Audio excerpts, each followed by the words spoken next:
Android Auto funguje bezdrotovo.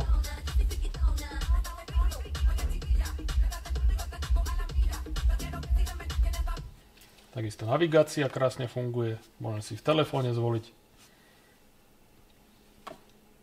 kopu aplikácií.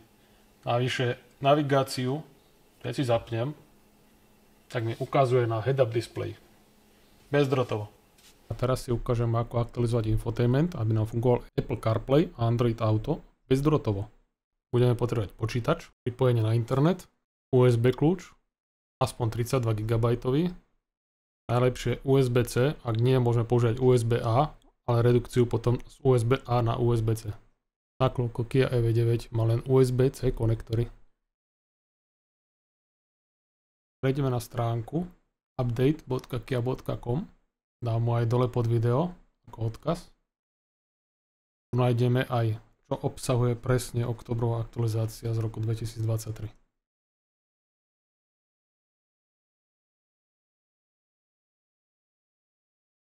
Telefón môžete s aplikáciou Apple CarPlay alebo Android Auto pripojiť bezdrôtovo, čiže bez kábla. Presunieme sa naspäť hore na vrch stránky. Dáme prevziať program na updateovanie. Buď pre Windows alebo pre Mac. Ja používam Windows, tak stiahujem pre Windows. Po úspešnom stiahnutí program spustíme a vyberieme vozidlo, ktoré chceme updateovať. Klikneme na OK. Teraz si môžeme vybrať, kde bude súbory stiahovať. Môžeme vidieť, že veľkosť súborov bude 23 GB, ale potrebuje počítač 49 GB na to, aby dokázal rozbaliť tieto súbory. Čiže preto potrebujeme 32 GB USB, aby sa tam zmestilo. Rozdiel je 26 GB. Klikneme na ďalej a vyberieme zložku, kde sa majú súbory stiahovať.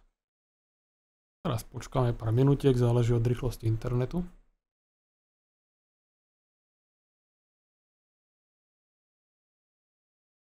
Súbory sú stiahnuté.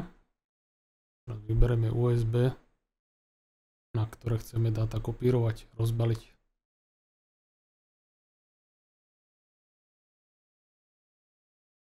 Klikneme na ďalej.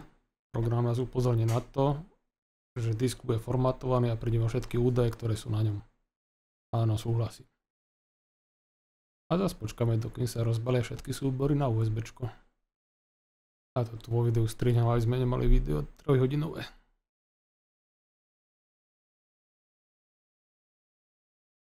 Teraz nás informujú o tom, že aktualizácia pri voľnom behu môže byť porušením dopravných predpisov. No ale to si myslím, že platí pre spaľováky, nie pre elektromobily. Elektromobil aj nevie, či je zapnutý alebo nie. Spaľovák jasné, že dymí a smrdí a hučí. Môžeme si to ešte pozrieť, pokým na inštaláciu. Hodí nás to na webovú stránku, kde je postup, ako aktualizovať infotainment. A to isté teraz ukážem aj vo videu, len sa presuniem k autu. Presunul som sa do auta. V Kii EV9 prepneme si na oranžové. Oranžové znamená, že aj napája, aj prenáša data, tento konektor. Keď iba biele, tak iba napája dané zariadenie. My chceme aj data prenášať, musí byť oranžové. USBčko z USB-C vložím do konektora. Spustím klasické auto. Dám setup. Všeobecné. Aktualizovať. Áno. Aktualizácia trvá približne nejaké 2 hodiny. Celý ten čas musí byť auto aktivované. Po úspešnej aktualizácii sa auto reštartuje. Ak sme mali už predtým pripojený mobil pomocou kábla, je dobré ho odstrániť a znovu pripojiť, párovať, tentokrát bezdrôtovo. Dúfam, že som vám nejako pomohol. Ďakujem za sledovanie. Vidíme sa pri ďalšom videu. Ahojte.